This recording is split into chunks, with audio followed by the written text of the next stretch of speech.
Hey everybody, welcome back to the Nidus Anarchy series. I'm your host Adam, I'm the CIO of Nidus, and today we're going to be talking about blockchain solidity smart contract hacking with reentrancy attacks. What is that?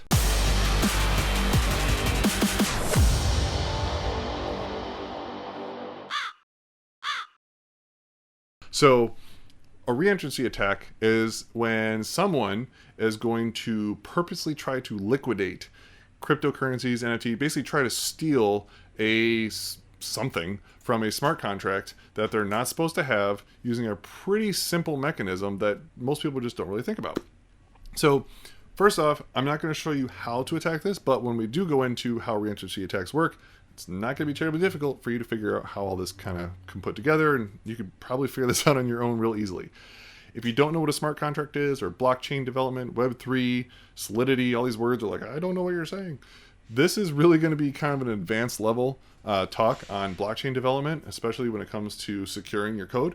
So if you don't know what any of these are, this might be a little bit above your head. Obviously, feel free to listen in and learn some fun stuff, but I do recommend that you check out some previous videos, even from other people, to just learn the basics of what Solidity development is, what is a smart contract, all that kind of fun stuff. So we're going to assume you already know all that. So let's kind of go to the whiteboard here, and I'm going to diagram about how a reentrancy attack works, and then we'll talk about how to prevent that from happening. So in here, I've kind of laid out a little smart contract for a cryptocurrency called Nidus coin, which is going to be our little, oops, if I can get this thing to work right. So this is going to be our Nidus coin up here. And what we're going to do is Bob over here, this is Bob. Bob is going to deposit 1,000 Nidus coins into the smart contract for staking. And then after a month, he's going to withdraw them all, and he's then going to take out 1,250 coins because he's earned interest on his coins. And it's a pretty common idea, right? Now, here's what happens. When Bob deposits his cryptocurrency into the contract, we're going to say, hey, and we're going to update this mapping. So we have a mapping called Vault, and in that mapping, we're going to say Bob's address has 1,000 tokens, right? Pretty standard stuff at this point. Now we're going to just sit there. That's pretty much the end of it. We just mark and say, hey, we set up this mapping that Bob owns this much cryptocurrency at this particular date and time. Now what we're going to do is Bob's going to come back in a month and he's going to say, hey, I want to withdraw my tokens because I've made so much interest and I'm excited and I want to go spend it on something. So he's going to call the withdraw function. Now here's kind of how the withdraw function works. I'm sorry for my chicken scratch. So he calls the withdraw function and it just says coins. This right here, we're going to do this line. Coins equals vault message sender. So we're just saying whatever that mapping is with message sender, which is the address of his wallet. So we look it up, and this is basically going to return 1,000. So coins equals 1,000. Right? Now we're going to say, well, when did he stake it? So we're just going to say that's called a variable called time.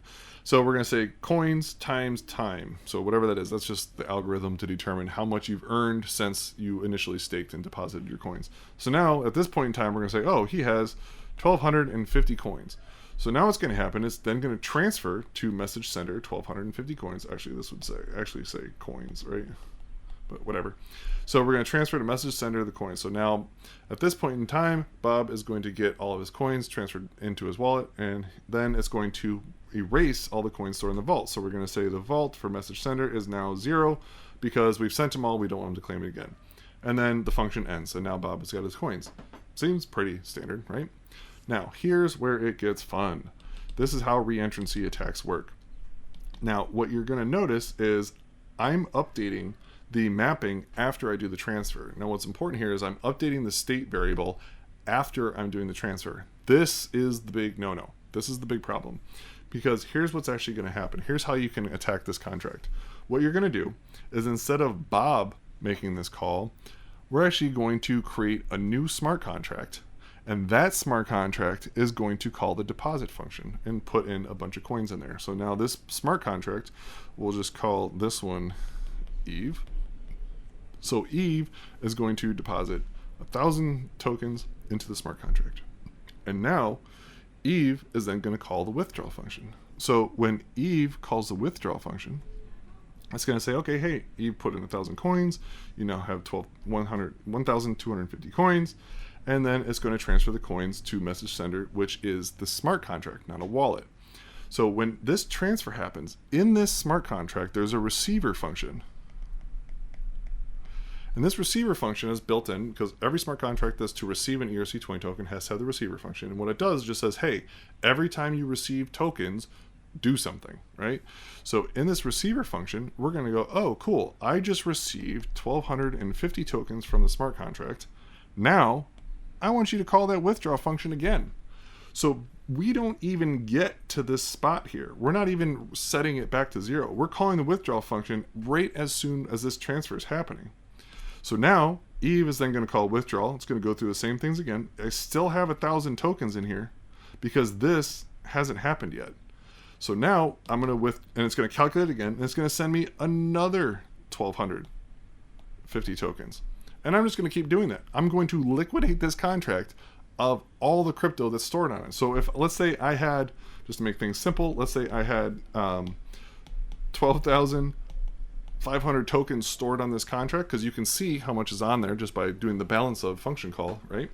So I have 12,500 coins stuck in that Nidus coin contract.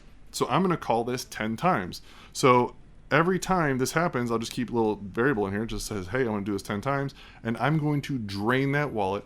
It's going to be instantaneous. And there's nothing anyone can do about it because the smart contract is not upgradable. It's immutable. This code is there forever. So if I see that this state variable is updating to 0 after that transfer, I'm just going to create a smart contract and I'm going to re-enter that contract. I'm going to call the withdrawal. It's going to hit me back saying, hey, here's your tokens. I'm going to re-enter that contract again, and I'm going to keep transferring it until I've liquidated and stole all of the cryptocurrency. And then I'll just let it finish, and it will update and say you have 0, and now I have all the cryptocurrency. This attack is so common and so commonly overlooked that it's actually kind of hilarious at this point. I mean, hundreds of millions of dollars have been stolen using this attack. And it's so common, but it's probably when we get security audits and people send us their contracts to do security audits on their smart contract code, it's so prevalent. There's so many times that this is not prevented, and it's crazy. So how do we prevent this from happening? So there's 2 ways. First off, always clear out your state variables. Whatever your state variables are that you're assigning, do that before you transfer anything. The transfer of a cryptocurrency or NFT or whatever should always be the last thing you do. This way, if they call it back, it doesn't matter. Because if we were to swap these 2 lines, right, and then I re-enter the contract again to do the withdrawal a second time, it would already be set to 0. This would be 0. I'd have nothing in there. There'd be nothing to withdraw. It'd be done. So that's number 1. Number 2 is there is a OpenZeppelin template called Reentrancy Guard. It's super simple. You can just import it at the top. You just import the OpenZeppelin Reentrancy Guard. They have an upgradable version. And then in your function, you just put, so it says withdrawal, you just put non-reentrant. And then from there, you let your contract go. So with this modifier, this non-reentrant modifier, it will protect reentrancy. It's actually super simple. All it's really doing is saying, hey, when this wallet or contract or whatever, when a user calls this withdraw function, set reentrant, it's not the variables it uses, but I'm just going to do this for now, reentrant chicken scratch equal to 1. So now I'm doing something. So now it's a 1. So now when it comes back a second time and says, hey, I want to call the withdrawal again, this non-reentrant modifier says that reentrant must be 0 to allow you to call this function. And it will fail because we've set this as 1, so therefore it's going to dump out. And at the very end of this contract, it will then set the reentrant to a 0. So this way, when you call that contract, it sets the bit to a 1 to say, hey, I'm currently doing something, and when you're done, it resets it back to 0. So this way it will not allow you to call that contract again. Super simple, very easy to fix, but oh my gosh, is this so widely underused. So if you really want to trigger a way to liquidate some contracts, just look around some ERC smart contracts and find some tokens where they're resetting the state after they do the transfer. Super susceptible. So that's Reentrancy Attacks, and that's also what Reentrancy Guard is.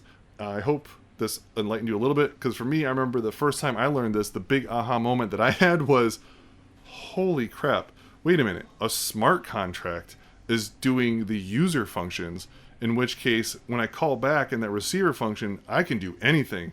That's when my whole world went, oh my gosh, there's so many possibilities in attacking things. But yeah, so Reentrancy Attack, Reentrancy Guard, super important. Hope this enlightened you guys a little bit. Maybe even some of you that don't know what any of this stuff is, it encourages you to learn a little bit more because this stuff is super exciting. It's lots of fun. If you have any questions about Solidity development or Reentrancy attacks or any other type of attack vectors into the Solidity smart contract, feel free to hit me up. I'm going to do a little bit more talks about these in future videos because this stuff is a lot of fun for me. Hope you enjoy it. Follow us on YouTube, Instagram, Twitter, all those fun things. We're Nidus, IAM, pretty much everywhere. I hope you had a great time. Hope you learned something. I'll see you guys around. Later.